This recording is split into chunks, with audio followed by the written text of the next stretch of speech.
welcome. My name is Penelope Chatterton. Welcome to Awaken the Dream.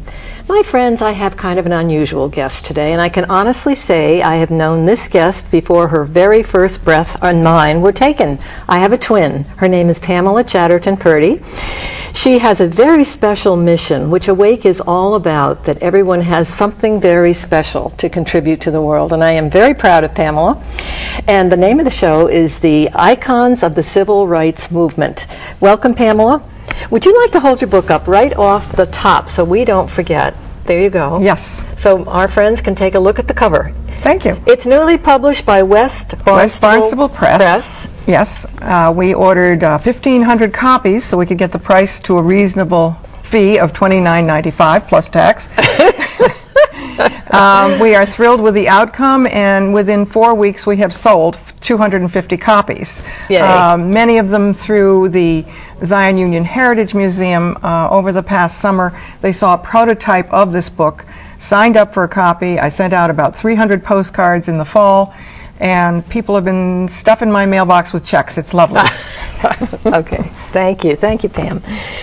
Pam, now, everyone's journey is so interesting and so different, but if you can sort of try to get to where you got to the icons and where you started with Ebony. You've been married to a minister for 50 years almost. Close. And you have adopted children. Mm-hmm. And can you fill us in a little bit about in 1963, when David and I were married, we moved to Chicago. Can you hear me okay? Yeah. We moved to Chicago, and I was looking for a job. I was on the subway, freshly out of college with a degree in art. I noticed on the subway a beautiful poster of Frederick Douglass, white line drawing, beautiful. I said, wow, they've got a great art department. I haven't tried there. So I went in, and John Johnson, the president, looked at my portfolio, and then he looked at me and he said, well, I guess I can hire as many whites as Look magazine hires blacks. And I was hired as one of 2 whites in a company of 150 employees. Wow. So it was quite a time. 1963 was an incredible time to be at Ebony. That September, the 16th Street Baptist Church was bombed, killing 4 little girls. Horrible American tragedy. David and I got heavily involved in the civil rights movement after that point. And 2 months later, November 22nd, 1963, John F. Kennedy is assassinated. Again, another terrible, terrible tragedy.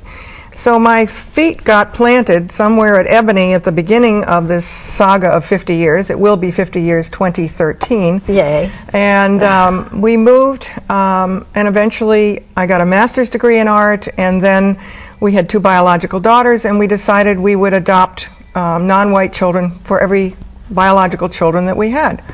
So our first son, Ronald, was adopted in 1971. Yeah, I remember. And he was just a little 3-year-old and adorable. Yes, indeed. And joined our family of Jessica, who was 2, and Kristen, who was 5. So it's growing. But it was like putting a lightning rod on top of the house for racism. We weren't living in Mississippi. We were living in Winchester. We were living in Springfield. We were living in areas of the Boston area. And many racial attacks occurred. Many people did not know we were the parents. And one day we were walking along the street with all 4 children, and a man approached and knocked Ronald into the street, calling him, "Get out of my way, nigger." Yeah. I mean, it was that kind of experience, and I could go on and on about that, but I know we have a half an hour. Yeah. That's pretty blatant. We became very involved in the civil rights movement, got angrier and angrier at the kind of racism we were running into. We did go on a sojourn to the South, to all the pivotal areas of the civil rights movement in 2004. And at that time, you remember, Mom was living with me. I do remember. And I knew I couldn't start these as soon as I would like to. I wouldn't wish her away a day earlier, but when she did die in 2007. At 96. At 96. Not a bad run. No, she was delightful. And in 2000, she died in May, and in September of 2007, I began taking a gold leaf workshop, because in 2004 I knew I wanted to memorialize these people, many of them not memorialized, are still alive, to make sure that no one ever forgot the incredible sacrifice that they made, not on just behalf of blacks, but on behalf of whites as well, to free whites from their prejudice, to give blacks their full identity as full citizens of this country. Yeah. Right from your get-go, though, you were involved in race. Yes. You were involved in race. Then you adopted another.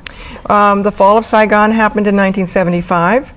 And we got a phone call from the agency. We had put in for another African-American son. Yeah.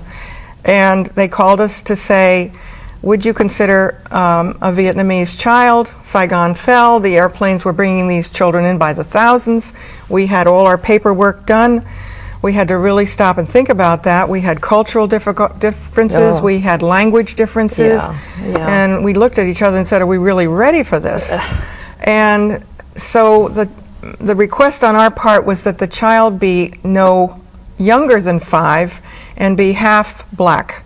There were many of these mixed race children who were being flown into this country who were not wanted in the Vietnamese society.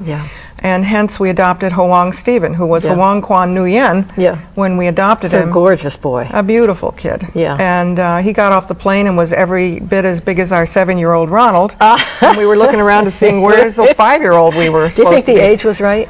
No, of course not. No. No, the dentist immediately could see his 6-year molars were in. He had rotted teeth from chewing on sugar cane when he was hungry. A lot. He had a lot of behaviors. Yes. And obviously, when you're dodging bombs and scrounging for food. Didn't he sleep in the closet at some point? He slept in the closet because he used to sleep on a grass mat in Vietnam. And so he didn't like being in a bed because there could be ghosts and goblins or whatever underneath it. So we allowed it.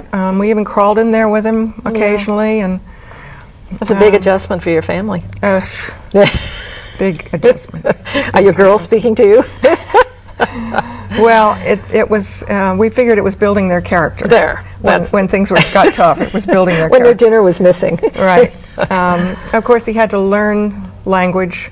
Cute things happened, like he learned what OK meant, but when he didn't like it, he'd say KO, thinking that's got to be the reverse, the negative.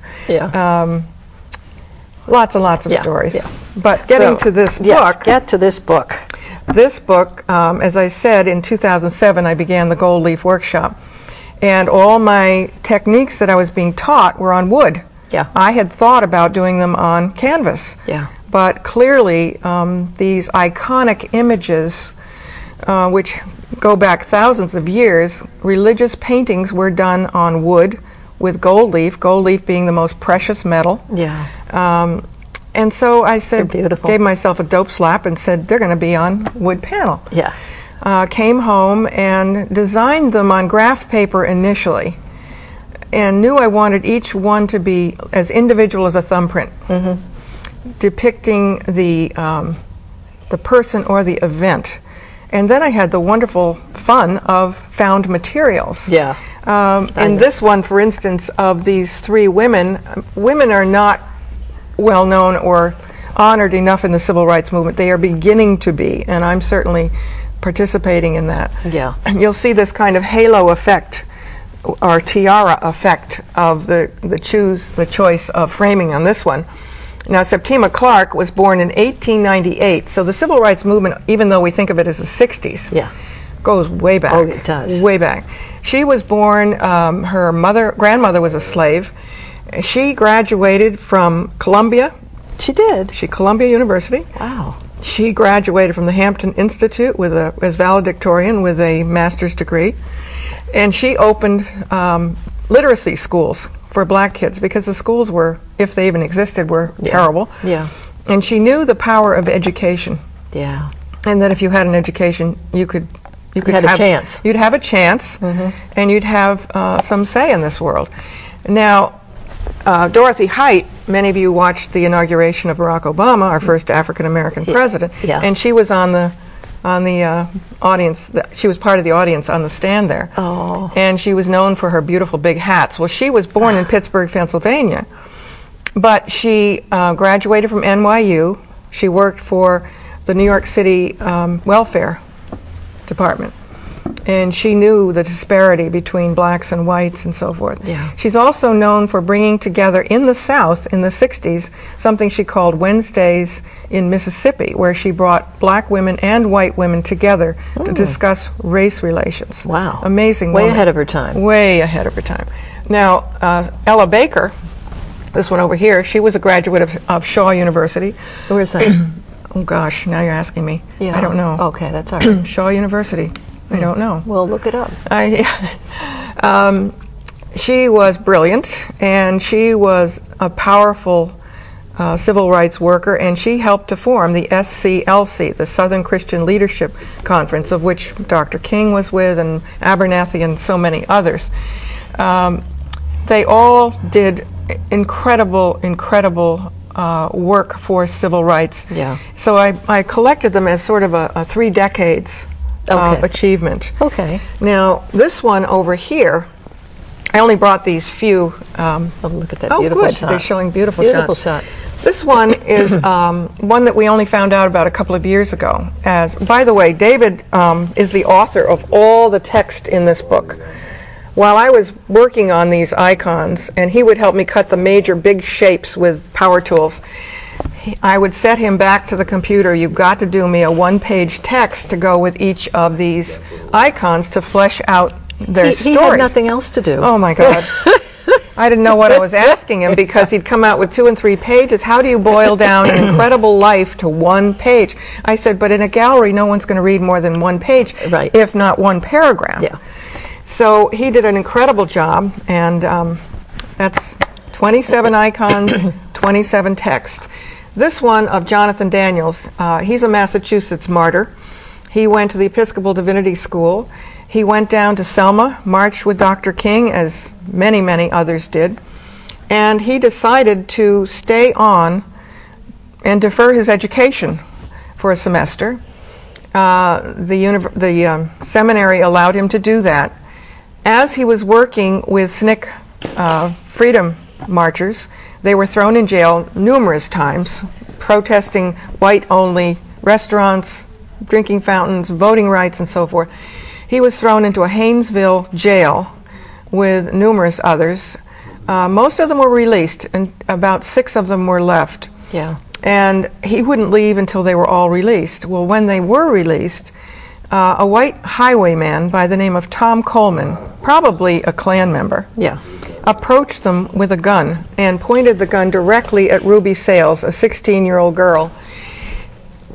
He grabbed her by the shoulders, tossed her aside, the gun went off and killed him instantly. Oh, dear. He left a fiancée, he left a grieving family. Yeah. What a mission. What a mission. And one of the things he said when he went down there and felt the horrible hatred and racism and anger towards him as a white person, he said, "I knew in my sinews and bones I was already dead, and my life was hid with Christ in God." Oh, wow. That blew me away. Yeah. Just You blew me must- away. He is one of 2 canonized, I shouldn't say canonized, I don't know if that's the right word. He and Martin Luther King are 2 saints, I guess it is canonized, I guess. in the Anglican Church, 20th century saints, just those 2. Yeah. But we did take this exhibit to EDS where he was at seminary, and it was Yeah. amazing to meet his classmates and to talk to people and that. so forth. What have we got over here? Over here we have Dr. King. Dr. King. And he was, the cover of the book has a different image of Dr. King, and it is the first icon that I did. But I could have done several icons of him because he was so deeply involved in the movement and is known to be the father of the movement. Yeah, yeah. So, but when I got to the March on Washington, which was in 1963 in August, and realizing that this was such an incredible event because over 250,000 people descended on Washington, Yeah.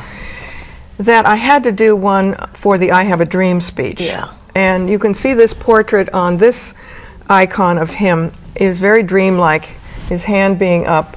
And then you see the children in a sort of a ring around the rosy, very dreamlike state. It was hard to find a picture because as an orator, his mouth is always open, his hands are flaring around. Passionate. Right. And the children below his image, I went to Google and I just typed in images, ring around the rosy, and I found all kinds of wonderful images. I know. Downloaded them, cut them out with nail scissors, made them out of my collaged oil printed papers. Yeah. And do you remember, I remember, you might not remember that I remember, but after Mom went, I remember you started your first icon. And every week I went over there, you just were you were on a roll, you were like a motor. I know. You just, and then how can I not do this one? And how can I not do this one? Yeah. And I didn't know what I was And now getting you have into. how many? 27. 27 icons with incredible stories. Now, in 4 years. Tell our friends who are watching, you've taken this show to how many colleges? Good. I'm glad you asked. 25 colleges and universities, schools, libraries. In 4.5 years, and we are still traveling with them. They are due to go to the Episcopal, they've been there. They went to BU School of Theology. They are going to Yale Divinity School for David's 50th anniversary of his ordination, and that will be in the spring. Isn't that wonderful? But 2013 is a huge year. Not only is it our 50th wedding anniversary, which of course makes it Can we leave the age out of or should we go to black now? It's also the 150th anniversary of the Emancipation Proclamation. Oh my goodness. And the 50th anniversary of the March on Washington. So 2013 is huge. And look how this is blooming now. I know. You've laid this, and you also have another book that is done that you will be getting to. That is lots of testimonies from the real folks. Yes. This book is 60 pages. The next one that David has written using my icons as illustrations is 200 pages. Yeah. And we are in good faith, knowing how incredibly successful this has already been. Yeah. We're going to also self-publish the 200-page book. Yeah. It has 22 submissions from people directly involved in the movement. Yeah. And we asked for 1 or 2 pages. Some of them are 4 pages. Yeah. Absolutely riveting stories. Yeah. There's a woman in Rhode Island, Cynthia Norton, and when I took the show to Rhode Island, talked about sit-ins, she came up to me and she said, I had cigarettes put out on my head when I was at a sit-in. Yeah. I said, Cynthia, I want your story. She said, I don't want to revisit that nightmare. I said, Cynthia, if you die, what is going to happen to that story? She says, well, I guess you're right. Well, she wrote the story, delivered it to me, and said, thank you for making me write that. That was so therapeutic. I got it out on paper, and now I'm proud I was in that sit-in. Tell our friends, too, about being at Zion, where you have lectured exhaustingly with some of the singers that have come in, the tears, the appreciation, because the support that you're giving. Well, Zion Union Heritage Museum, which is on 276 North Street in Hyannis, I mean, it's like my feet were planted at Ebony, and somehow my feet landed at Zion Union Heritage Museum, right in the same community I've retired to. It's incredible. We lectured to 38 busloads of people. I know, I was tired for you. 90% of them black, from either black schools, black churches, and so forth. History walks through the door at that place. About 2 years ago, when I talked about the children's campaign in Birmingham, Alabama, where 1,000 children were jailed, a woman came up to me and said, that was 1963, and I was one of the children jailed. Incredible. You would come home with head slaps all over the place. Oh my God. I mean, it all comes to me. I didn't have to go out and look for these stories. Life happens when you're doing the right thing. Yes. And your thread right from the get-go is just, it's a beautiful thing for Awaken the Dream, because we have guests on that have this thread of things that led to another chapter and yet another one, and all just makes so much sense. I think you just have to have your eyes opened. Your heart is open. Yes, and the compassion you have for a cause just leads you in that direction. Another entry in our book, I'm trying to think of which one to tell you about, there's so many, comes from a man who, I'm not going to talk about that one. I'm losing my train of thought. That's okay. With all the lectures you've done, I'm surprised you know your name. I know. On the back of the book is a quote from someone named Melly Smiley. Now, she came to Zion 2 days before this book went to print, and I asked her for this quote. She said, "I have just seen the icons of the Civil Rights Movement exhibit, which brought tears to my eyes. In 1955, I went to school with Emmett Till. Oh, jeez. I was only 14, and he was murdered at 14. Our class was to sing at his funeral, but due to the large crowd, we could not get into the church. I am so grateful for this beautiful exhibit." So I asked her for that. I've sent her a copy. She's ordered 2 more. But this is the kind of story that walks through. That's why I get tongue-tied as to which one to even talk about. And might there be some sort of a teaching coming from this where you and David could do a curriculum? Yes, there's Amanda Andover Newton who is going to hopefully do a civil rights course, use this as a textbook. Well, why not? Why not? It's like a history book. It is a history book. It's got a foot in 2 worlds, art and history. Yeah. So it's really does. And you're white. And what to me is so fascinating is what a healer you are. Well, but I'll tell you, you have to have walked the walk, not only talk the talk. Yeah. Because black people should not be trusting of whites. Yeah. Do they get mad at you? Do you find that you have any? Some of them come up to me. One man came up to me incredulous and said, "You know, you had a chance to walk away from all this. What are you doing?" Oh. I said, "How do you walk away from injustice?" Yeah. I can't do it. Yeah. I just get angry. Yeah. So, I mean, I get those kinds of questions. Yeah. And, such a melting pot. And I think they know when we're an interracial, a racially mixed family, you know, that we're not just talking. Yeah, and we have a black president. And we have a black president. Our first black president. And this book, actually, it's not actually dedicated to him, but there is, there's a family icon of him. Maybe I can show it to the camera. And then I'm going to read what the dedication shows. If you can focus in on that icon, which is not here in the reel. There it is. There they are. There's the Obama family. Now, when he was elected president the first time, now I'm going to take the book away so I can read it. So I dedicated this book in an interesting way. Dedicated to those known and unknown who sacrificially personified the transformative power of love during the struggle for civil rights, making it possible for the election of our first African-American president. Yeah. There's no way he could have become president without all the sacrifice. That's right. And I think people need to remember, too, well, I don't know if they know it, but there were over 2,000 lynchings in this country before 1900. That's hard to believe. 2,000 people lynched. Yeah. Some of your stories I could barely bear to hear, the kids especially. Yeah, well, Emmett Till, getting back to him, many of the school children that come through, I hate to tell them the gory details, so I try not to. I was going to say, how do you do that? It's very hard, but as a 14-year-old, he went down from Chicago, the north, to Money, Mississippi. Yeah. His friends, he showed his cousins, his black and white friends. They said, "You don't have white friends, you're lying. You can't possibly." "I do." He said, he even said one of them was his girlfriend, just to tweak them. Yeah. They challenged him to go into a convenience store where Caroline Bryant was the woman behind the counter. Her husband was a Klan member. Yeah. And challenged him to speak to her and look her in the eyeball and pay her for something. He did so, and black kids, though, in the South certainly, were never taught to ever look straight in the eye of a white person. You look down as a show of respect. Yeah. He bought something from her, pressed the money into her hand. Yeah. The cousins were mortified. As he left, he whistled and said, "Bye, babe." And that did it. Well, 2 nights later, he was dragged out of his uncle's house, thrown in the back of a pickup truck, brutally murdered. Yeah. A bullet hole was in his head. Yeah. One eye gouged out. He had a 75-pound cotton gin barbed wire to his throat, and he was thrown in the Tallahatchie River. Yeah. Now, because he was from the north, there was enough interest in the story to find his body. Well, an anonymous tip finally did find the body, but there were pieces of other bodies in the Tallahatchie when they found Emmett. The all-white jury said not guilty because he was too bloated and disfigured, so nobody could prove it was Emmett. But he had his father's signet ring on his hand, and Moe's right, his uncle said, "But that is my nephew.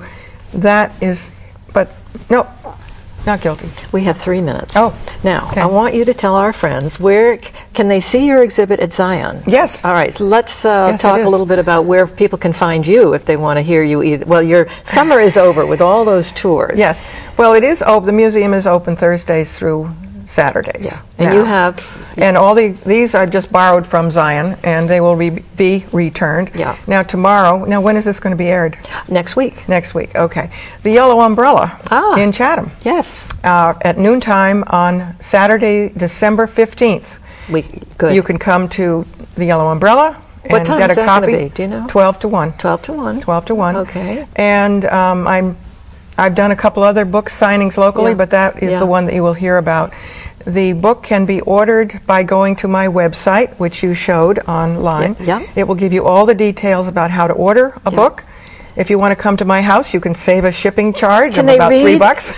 Can they, is there a Kindle? You can see all, no, I just... All right, but can you read? You can see all the icons on my website, plus all the text. Okay. But if you want a hard copy, Yeah. you have to buy it. Yeah. So in our last couple of minutes, we're looking to 213 because Yes, this is where 2013. you really got immersed in the process. It's going to be big next year. I think you're going to get the other one published. You're going. Well, we shall see, one step at a time. I know. It's just one of those wonderful missions that. How did you know when you married David where you would be when going? I had finished 17 icons, I didn't understand why they hadn't already sold. When I had done 20 icons, I didn't understand why they hadn't already been sold. Now I've done 27, and you finally learn it's in God's time, not your own. Yeah, life is happening to you. You just have to sit back and just and you're a woman of keep faith. your shoulder to the wheel and and show up. Yep. Well, I have to check out because I've just been given the signal, Okay. Pam. But you'll be coming back next week. Right. So thank you, my friends, for joining us on Awaken the Dream. We'll talk to Pam again next week.